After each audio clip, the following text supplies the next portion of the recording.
Some moments change life forever. The 2010 earthquake in Haiti buried me in concrete rubble, killing my husband Ben and leaving me a widow at age 27. Those of us who survived were overwhelmed by fear, trauma, and grief.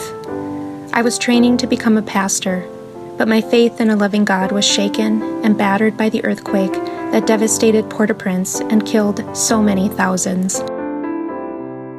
A Witness describes the beauty and challenges of Haiti, my experience of the earthquake, and the journey of grief and healing that followed.